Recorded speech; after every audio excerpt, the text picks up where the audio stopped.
പ്രിയപ്പെട്ടവരെ, എല്ലാവരിലും പരമകാരുണികന്റെ രക്ഷയും സമാധാനവും അനുഗ്രഹങ്ങളും ഉണ്ടാകട്ടെ എന്ന് ആശംസിക്കുന്നു.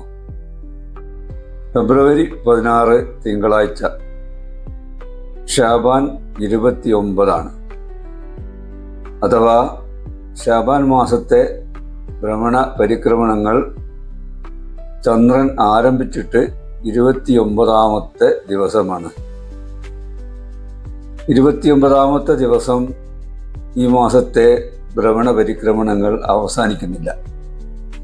30ാമത്തെ ദിവസമായ ചൊവ്വാഴ്ച ഷാബാൻ 30 ഫെബ്രുവരി 17 ഈ മാസത്തെ ചന്ദ്രൻ്റെ ഭ്രമണ പരിക്രമണങ്ങൾ അവസാനിക്കുന്നത്. അതായത് ഷാബാൻ 30 മാസമാണ് എന്നർത്ഥം. വേൾഡ് ടൈം 12:01 അത് സംഭവിക്കുന്നത്. അതിൻ്റെ കറസ്പോണ്ടിങ് ആയിട്ടുള്ള ഇന്ത്യൻ സമയം ചൊവ്വാഴ്ച വൈകിട്ട് 5:31 ആണ്. അതോടൊപ്പം ഒരു സൂര്യഗ്രഹണവും ഉണ്ടാവും. വലയ സൂര്യഗ്രഹണം, ആനുലാർ സോളാർ എക്ലിപ്സ് എന്നാണ് അത് അറിയപ്പെടുന്നത്.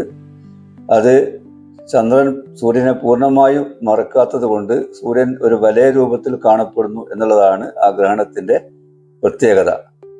അത് ഇന്ത്യയിൽ ദൃശ്യമാകുന്നതല്ല, അന്റാർട്ടിക്കയിലും അതുപോലെ ദക്ഷിണാഫ്രിക്ക, തെക്കേ അമേരിക്ക തുടങ്ങിയ സ്ഥലങ്ങളിൽ ദൃശ്യമാവുന്നതാണ്. ഫെബ്രുവരി 17 ചൊവ്വാഴ്ച ഷാബാൻ 30 ഷാബാൻ മാസത്തെ ഭ്രമണ പരിക്രമണങ്ങൾ അവസാനിച്ചു കഴിഞ്ഞാൽ തൊട്ടടുത്ത നിമിഷം തന്നെ റമദാൻ മാസത്തെ ഭ്രമണ പരിക്രമണങ്ങൾ ആരംഭിക്കും. പിറ്റേ ദിവസം ബുധനാഴ്ച ഫെബ്രുവരി 18 ചന്ദ്രൻ റമദാൻ മാസത്തെ ഭ്രമണ പരിക്രമണങ്ങളിൽ ആയിരിക്കും. അതിൻ്റെ അർത്ഥം ബുധനാഴ്ച റമദാൻ 1 എന്നുള്ളതാണ്. അതിൽ യാതൊരു സംശയത്തിനും ഇടയില്ല.